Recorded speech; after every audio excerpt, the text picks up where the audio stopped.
Bonjour, c'est Ursule encore. On est le 23 mars 2020. Alors, je viens sonner la trompette aujourd'hui encore et je viens nous encourager, Amen, à demeurer dans le Seigneur. Alors, marchant de gloire en gloire et travaillant à notre salut avec crainte et tremblement et faisant tout pour pouvoir, lui être agréable en toutes choses. Amen. Alors aujourd'hui, je viens parler de la fécondation, un mystère. Amen. Ça va nous conduire dans une série, je pense, de deux ou trois vidéos. Et avant d'aborder les deux autres vidéos, il est très important que on parle de la fécondation. Amen. Alors, la fécondation, je suis allée dans Wikipédia, la fécondation, c'est une étape de la reproduction. Amen. Alors, il y a rencontre entre gamète mâle, qui est le spermatozoïde, et puis la gamète femelle, qui est l'ovocyte. Alors, Wikipédia nous dit que la fécondation se fait en 4 phases. Il y a d'abord la phase de la reconnaissance du spermatozoïde et de l'ovocyte. D'abord, les deux ils se reconnaissent, ça se sent, amen. Et puis, la deuxième phase, c'est la phase de la fusion. Et puis la troisième phase, c'est la reprise de la méiose pour l'ovocyte. Alors, si j'ai bonne mémoire, ça fait très très longtemps mes cours de sciences, j'ai l'impression que la méiose, c'est le moment où ça se transforme, où ça se coupe. Je ne sais plus, excusez-moi, mais bon, j'ai oublié de regarder le mot. Mais c'est la reprise de la méiose, disent-ils. Alors, bon, les scientifiques savent c'est quoi. Hein. Et puis la quatrième phase, c'est la phase de l'amphimixie et le déclenchement du développement embryonnaire, disent-ils. Alors, il y a ces 4 phases-là, hein, dont seulement on doit comprendre que s'il n'y a pas contact entre deux personnes, alors on ne peut pas parler de fécondation. Amen. Ça s'arrête là. Amen.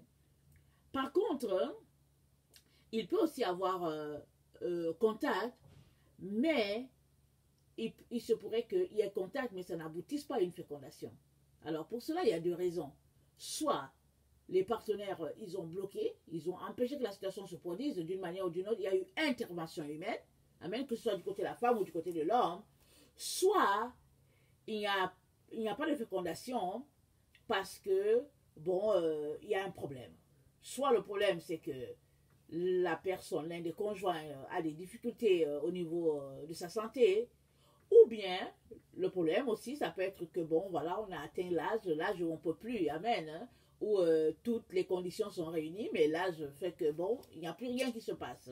Il n'y a plus même si le spermatozoïde est émis, il n'y a plus d'ovocytes, alors il n'y a plus d'œufs, amen. Quand c'est comme ça, il n'y a pas d'œufs. Il n'y a pas le spermatozoïde peut aller à la rencontre de l'ovule, et puis, ben, bon, voilà, il n'y aura pas soit fécondation, ou bien s'il y a fécondation, il n'y a pas assez de force, amen, dans l'ovule hein, pour pouvoir, au fait, tenir, parce qu'il y a toute une lutte autour de l'ovule, jusqu'à ce que celui-là qui entre, qui est plus fort, alors il est gagnant.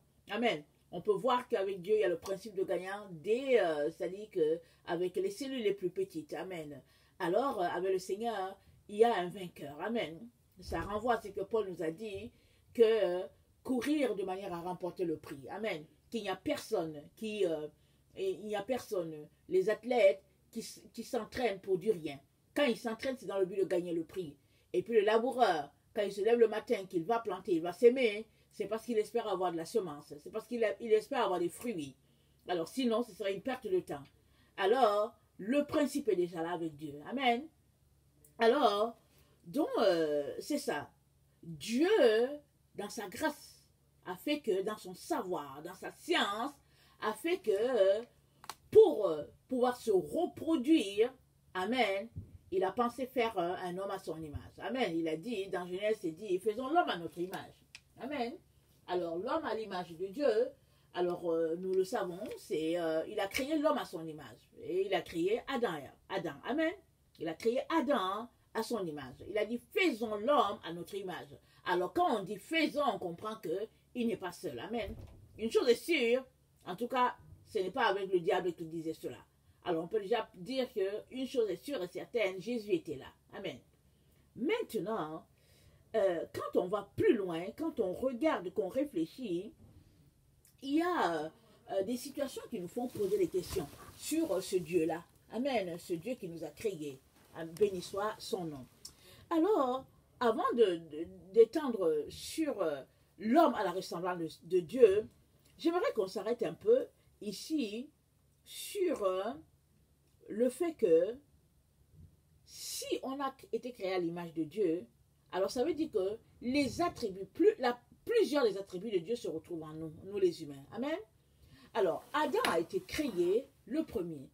Il a été créé à l'image de Dieu. Amen. Et la Genèse nous dit que de Adam, alors, une personne a été tirée. Ève, pardon, a été tirée d'Adam. Alors, allons-y regarder dans Genèse rapidement. On connaît tous ce passage-là, mais il est important qu'on le regarde. Amen. Qu'on réfléchisse là-dessus.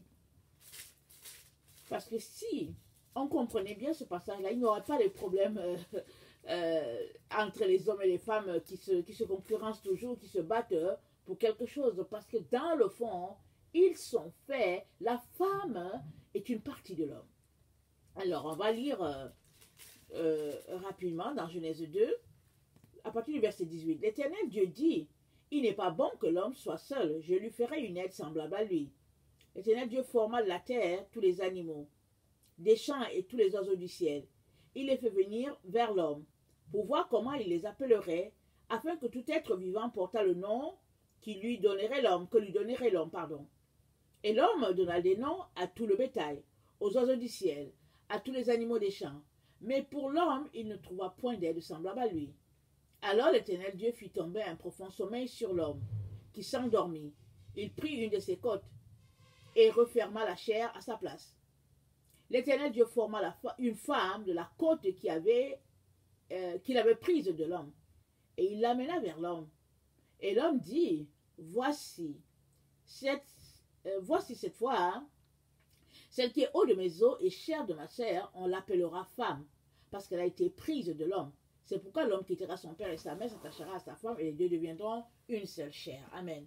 L'homme quittera son père et sa mère, et il va venir s'attacher à sa femme, et les deux vont devenir une seule chair. Alors il est donc important que tu puisses trouver, si tu es une femme, de qui tu as été tiré, et si tu es un homme, il est important que tu saches qui est ta moitié. Et ça, il n'y a que Dieu qui peut t'aider à retrouver la personne, parce que c'est un mystère. Amen. C'est un mystère. Alors, je vais lire un peu, j'aime bien quand l'homme s'appelle Ish et la femme Isha. Amen. Alors, en hébreu, j'ai trouvé un document en ligne, et puis c'est dit, en hébreu, homme se dit Ish et femme Isha.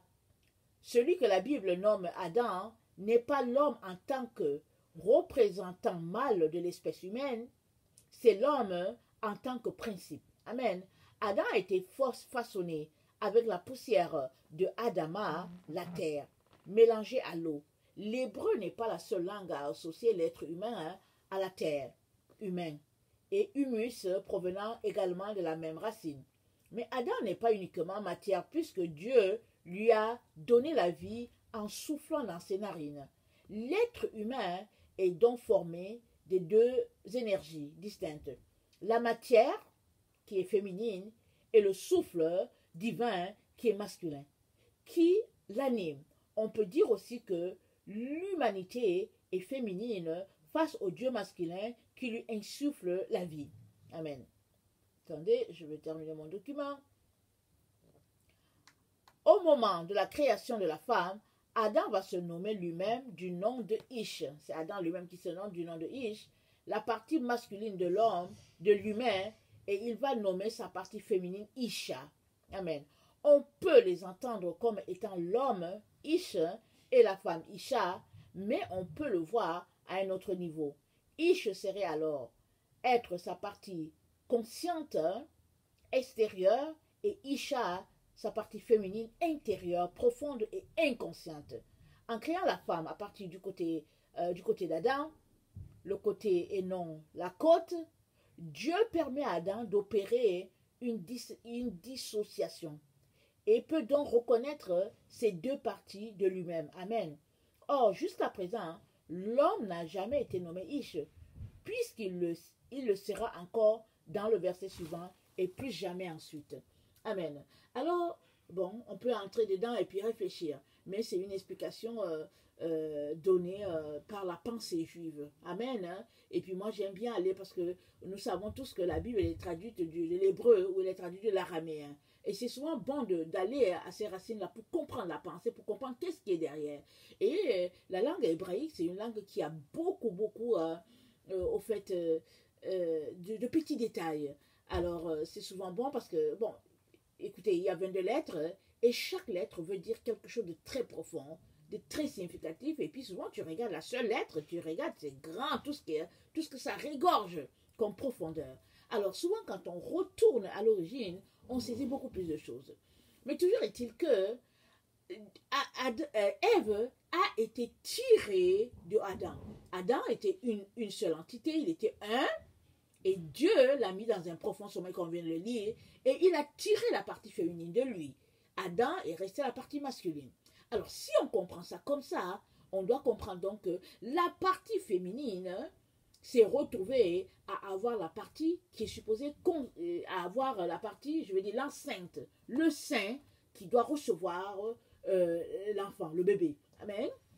Alors, Dieu ayant créé l'homme à son image, a donc prévu que ce soit la femme qui porte tout le bagage.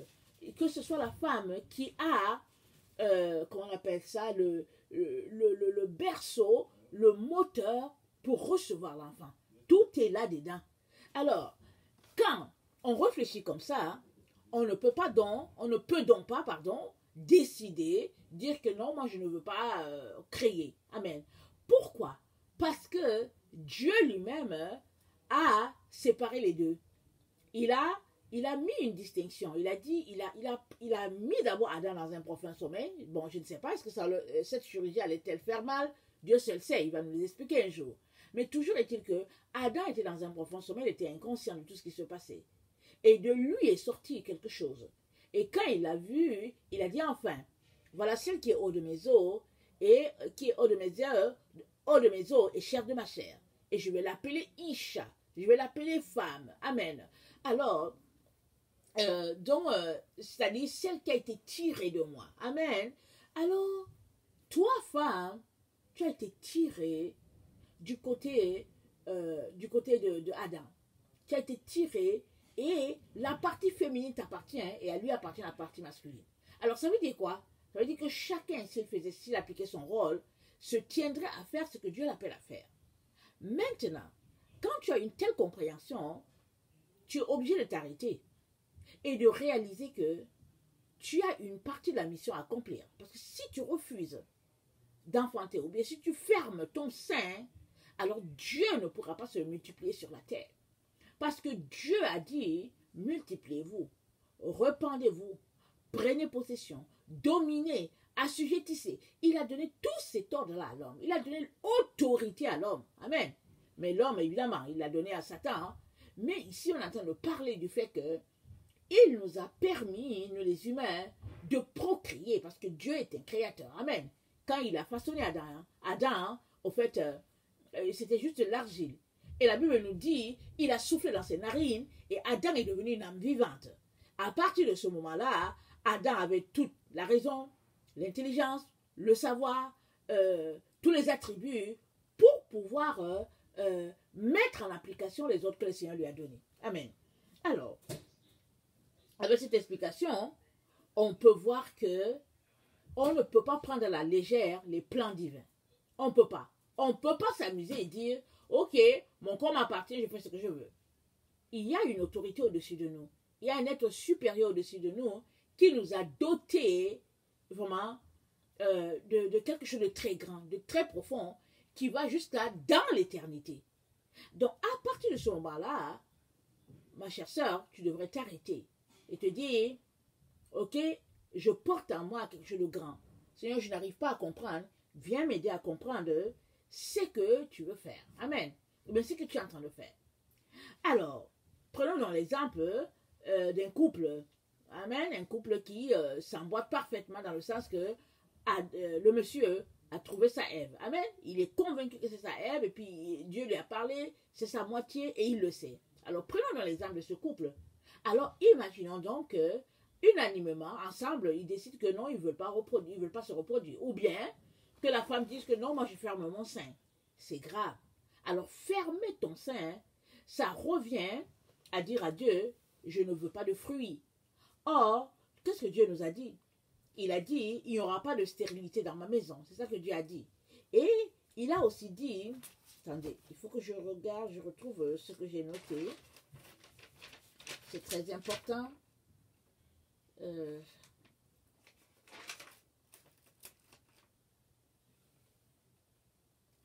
Il a aussi dit, non seulement qu'il a dit à la dame, à la femme, qu'elle est appelée à enfanter, et il a dit à chacun des enfants que nous sommes appelés à produire du fruit. Amen, c'est ça qu'il a dit. Il a dit, tout arbre qui ne produit pas de fruit, je vais le couper et puis je vais le jeter. Mais ça commence là, déjà dans notre corps de chair. Ça commence là. Alors, toi, madame, tel que Dieu a conçu les choses, il a conçu que toi, tu sois la partie vie. Amen. Dieu a fait de toi une personne qui donne la vie, comme lui-même il est donneur de vie. Alors, il t'a donné cet attribut-là. Il a dit, pour ce qui est de la vie, c'est le côté féminin qui va la porter. Quelle responsabilité, quelle joie, quel bonheur, quel privilège, madame, que Dieu t'ait jugé habileté, que Dieu t'ait jugé apte, pardon, à pouvoir porter au fait ces différents trésors, ces étoiles. Amen, ces lumières. Alors ça, c'est toute une grâce. Maintenant, le réaliser, c'en est un fait, et puis vivre de manière à le rendre tangible sur la terre, c'en est un autre. Amen. On sait tous qu'accoucher, c'est pas facile. Amen, on le sait. Alors, c'est pourquoi plusieurs femmes déchantent tout de suite. Mais ne regarde pas les choses en fonction de toi, de ta douleur. Regarde-la en fonction de ce que Dieu veut faire à travers toi.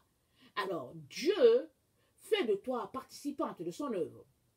Alors, il te demande si toi, tu aimerais être ce canal-là par lequel il va faire son œuvre. Amen.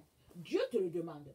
Alors, à partir de ce moment-là, tu dois le comprendre et réaliser qu'il est très important que vraiment tu vives de manière à réaliser le plan divin.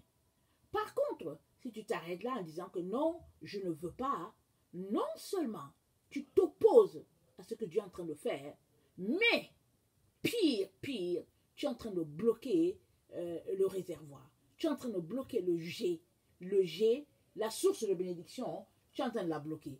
Et ça, c'est un grand péché devant l'Éternel. Amen. Alors, il est donc important que tu le réalises. L'autre élément qu'il faut que tu réalises, c'est le fait que, au fait, tu peux accepter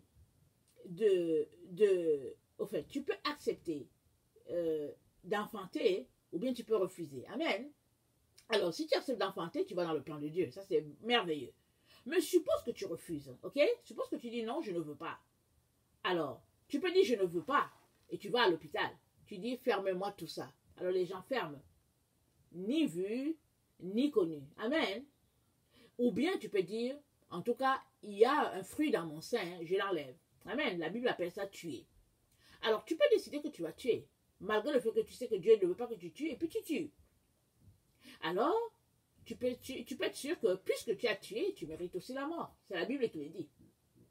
Alors, si tu as tué et que tu n'as pas demandé encore pardon, il est très important que tu demandes pardon. Amen, ça c'est très très important. Alors maintenant, suppose que tu choisis une autre solution que plusieurs choisissent. Alors, ils décident que, au fait, ils ne vont pas produire du fruit, mais ils décident de le faire à leur manière. Amen, ils décident de le faire à leur manière. Alors, ils décident de bloquer, de prendre des méthodes, contourner les méthodes. D'abord, le premier élément, ça, c'est d'abord utiliser sa volonté contre la volonté de Dieu. Amen. Le deuxième élément, c'est de faire croire qu'au fait, on n'en fait plus, alors que dans le fond, c'est qu'on a utilisé une méthode pour bloquer. Le troisième élément, et c'est ça l'élément le plus grave, c'est que tu es en train de tuer ta conscience. Amen. dans le fait que tu refuses de reproduire. OK? Parce que la fécondation, c'est un mystère. Alors, puisque c'est un mystère, on ne sait pas quand est-ce que ça a lieu. Il n'y a aucun scientifique, aucun médecin qui va venir te dire que la fécondation, ça s'est passé exactement à telle heure et puis à telle minute. Ils ne peuvent pas te dire. Quand bien même ils mettent leur minuterie et tout ça, je ne sais pas s'ils ont un système, ils vont juste se rendre compte que ça s'est passé. Ça s'est passé à tel moment. Hein, et puis, ils vont te dire un truc approximatif. Ils ne peuvent pas te déterminer exactement quand ça s'est passé. Pourquoi? Parce que c'est un mystère. Donc, à partir du moment où tu mets une méthode en toi, exemple, ou bien dans ton mari, prends l'exemple de la femme, à partir du moment où tu mets une méthode pour bloquer, en fait, la véracité de la fécondation, tu es tout simplement en train de te leurrer toi-même, parce que tu penses que ça n'a pas lieu, mais ça a eu lieu, parce que c'est un mystère. Amen. Mais ce qui est le plus grave pour toi, c'est que tu n'auras pas l'occasion de venir demander pardon, puisque dans ton esprit, tu n'as pas conçu. Puisque dans ton esprit, tu n'as jamais, il n'y a pas d'œuf en toi. Parce que ça passe, amen, ça passe dans les règles, ça passe dans tes menstruations. Tu peux, au fait, être là, être un canal qui évacue les œufs, vraiment à tous les 2 mois, ou bien même à chaque mois. Mais, le plus grave, comme je viens de le dire, c'est que tu es inconsciente qu'il y a eu des œufs. Alors, jamais l'occasion ne te sera donnée de venir là pour demander pardon à Dieu pour tous ces enfants que tu as évacués. Puisque dans ton esprit, la science est Dieu et que tu as usé, tu as opté de la science pour pouvoir régler ton problème. Au fait, de nausées, par exemple, du fait que les gens se moquent de toi ou bien du fait que tu aimerais avoir une carrière. Alors, c'est parce que, en tant que femme, on ne réalise pas jusqu'où nos décisions peuvent aller. Et la Bible, qu'est-ce que Jésus a dit? Il a dit, celui qui croit en moi, des fleuves d'eau vive jailliront jusque dans l'éternité. Amen. Il a dit. Mais il faut que tu saches aussi une chose. Ce qu'il a dit, ce n'est qu'une vérité pour toute chose pour laquelle nous sommes sur la terre. Pour tout ce que nous sémons et tout ce que nous plantons, que ce soit en parole, que ce soit par un grain que nous mettons dans la terre, dans tout ce que nous faisons, il y a une récolte qui vient de là. Amen. Jésus dit quoi? Il dit, tout homme moissonnera ce qu'il aura sémé. Alors, si tu sèmes vraiment pour la corruption, tu récolteras la corruption. Si tu sèmes pour la vie éternelle, tu récolteras la vie éternelle. Alors, si tu sèmes pour le mensonge, tu récolteras. Tout ce que tu auras sémé, tu le récolteras. Alors, si donc, tu décides que, au fait, ta semence, tu la détruis à l'intérieur de toi, alors ne sois pas surpris qu'un jour, Dieu te dise que moi aussi je te vomis. Parce que regarde tous les œufs que tu as évacués. Parce que chaque œuf, si les gens disent qu'ils appellent ça œuf, Dieu appelle ça enfant. Amen. Les gens disent que c'est un œuf, mais Dieu appelle ça enfant. Parce que c'est un œuf qui devient un enfant. Et Dieu lui-même a dit, il n'y aura pas de stérile dans la maison. Ça veut dire quoi? Que quand Dieu te donne un enfant, hein, il veille lui-même à ce que l'enfant arrive jusqu'à terme. Amen. Il n'y a que Satan qui travaille de manière à détruire les œuvres de Dieu. Amen. Mais Dieu, quand il te donne quelque chose, il veille. Il veille à ce que la chose puisse s'accomplir pour que la chose puisse se réaliser. Donc, il est donc important, ma soeur, que toi et moi, nous nous organisons d'abord pour réaliser que, au fait, enfanter, ou bien concevoir, ou bien avoir du fruit de Dieu, c'est-à-dire avoir un enfant en nous, ça c'est une bénédiction. Un. Deuxième élément, tu dois réaliser que tout ce que tu sèmes, tu le moissonneras. Troisième élément, tu dois réaliser que la fécondation est un mystère. Alors, si tu as en toi une méthode, il est très important que tu ailles l'enlever. Parce que tu ne sais pas combien d'enfants tu as déjà fait passer dans tes menstruations. Ça, c'est très, très important. Ça, c'est des choses que la science ne te dira pas. Et le quatrième élément, qui n'est pas le moindre, qui est le plus important de tout, c'est qu'à la fin de ta vie, tu te tiendras devant Dieu, tu vas rendre compte, tu vas répondre. Quand tous ces enfants vont passer en avant, hein, pour dire condamnez-la, pour dire Père, condamne-la parce qu'elle nous a évacués, tu seras surprise. Amen. Alors moi, je viens donc aujourd'hui commencer vraiment une série de vidéos sur cela afin d'éveiller en nous les femmes, cette vérité-là, afin qu'il y ait une prise de conscience de ce que Dieu est en train de faire, parce que Dieu est le Dieu de la vie. il a fait de la femme donneuse de vie, comme lui-même il est donneur de vie. Alors, à partir du moment où il t'a doté de ce rôle-là, tu ne peux pas décider de venir bannir cela ou bien décider que tu ne veux pas l'être. Ça, c'est aller contre Dieu. Amen. Alors, j'aimerais, pour terminer, qu'on lise un passage et on va s'arrêter pour débattre ou bien réfléchir sur ce passage-là à partir de l'autre vidéo, la seconde vidéo. Amen. Ça, c'était qu'une introduction du sujet. Amen. Il y a toujours beaucoup de choses à dire dans certains sujets qui sont très, très importants pour Dieu le Père. Amen. Alors, 1 Corinthiens 2, le verset 9 à 16, ça nous dit ceci. 1 Corinthiens 2, le verset 9 à 16.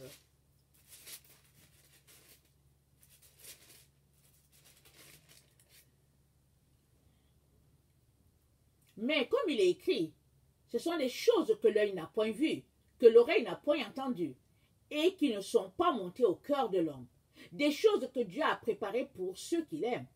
Dieu nous les a révélées par l'Esprit, car l'Esprit sonde tout, même les profondeurs de Dieu. Lequel des hommes, en effet, connaît les choses de l'homme, si ce n'est l'Esprit de l'homme qui est en lui? De même, personne ne connaît les choses de Dieu, si ce n'est l'Esprit de Dieu. Or, nous n'avons pas reçu l'Esprit du monde, amen, mais l'Esprit qui vient de Dieu, afin que nous connaissions les choses que Dieu nous a données par sa grâce. Très, très important. Et nous en parlons, non avec des discours qu'enseigne la sagesse humaine, mais avec ceux qu'enseigne l'Esprit, employant un langage spirituel pour les choses spirituelles. Mais l'homme animal ne reçoit pas les choses de l'Esprit de Dieu, car elles sont une folie pour lui, et il ne peut les connaître, parce que c'est spirituellement qu'on en juge. L'homme spirituel, au contraire, juge tout. Il n'est lui-même jugé par personne, car qui a connu la pensée du Seigneur, pour l'instruire. Or, nous avons la pensée de Christ. Amen. Mais l'homme animal, je répète, ne reçoit pas les choses de l'Esprit de Dieu, car elles sont une folie pour lui. Il ne peut les connaître, parce que c'est spirituellement qu'on en juge. L'homme spirituel, au contraire, juge de tout. Il n'est lui-même jugé par personne, car qui a connu la pensée du Seigneur pour l'instruire. Or, nous avons la pensée de Christ. Amen. Alors, je vais m'arrêter là. Alors, bien entendu, quand on va commencer l'autre vidéo, on va s'étendre sur ce passage-là. Très, très important. Il est très important que tu élèves ton niveau de compréhension de Dieu pour quitter le stade de l'homme animal, pour te mettre au niveau de l'homme spirituel. Ça, c'est ton travail à toi. Amen. C'est pourquoi la Bible nous dit de travailler à notre salut avec crainte et tremblement. Amen. Parce que si tu demeures au stade de l'homme animal, en tout cas, tu seras évacué. Tu seras chassé de la présence divine. Parce que nous sommes des êtres spirituels avant d'être des êtres qui habitent dans un corps. Parce que ce que je suis, le corps que je suis, ce n'est pas moi, ce n'est pas ma personne. Amen. Moi, je suis un être spirituel, j'ai une âme et j'habite dans un corps. Pareil pour toi. Nous avons été créés à l'image de Dieu. Alors, il est très important qu'on saisisse cette dimension-là et qu'on travaille d'arrache-pied à hisser notre esprit humain au niveau de l'esprit de Dieu. Amen. Alors ça demande que nous prenons le temps dans sa présence, que nous prenons le temps dans l'intercession, que nous prenons le temps dans, le renoncement de notre vie de chair, de venir dans la repentance, demander le pardon pour que nous puissions, amen, nous connecter à ce qui est spirituel et laisser ce qui est charnel. Ça, c'est très, très important. Amen. Alors, que le Seigneur bénisse sa parole et je vous reprends à l'autre vidéo pour pouvoir pour pouvoir continuer avec le fait que la fécondation est un mystère. Voilà. Que le Seigneur vous bénisse. Soyez bénis, soyez renouvelés dans vos pensées. Amen. Si tu es quelqu'un qui ne connaît pas le Seigneur, je viens te dire que Jésus-Christ est le seul qui peut te sauver. Alors, ce n'est pas la religion qui te sauvera, que tu sois d'une religion chrétienne ou pas, ça ne sauve pas la religion. Ce qui sauve, c'est une relation d'intimité avec Dieu à travers Jésus-Christ, qui est le pont entre Dieu et les hommes. Alors, je prie que nous puissions lui donner notre vie et nous ne le regretterons pas. Amen. Soyez bénis. Amen. Je vous aime beaucoup. Dieu davantage. Merci. Maranatha. Merci.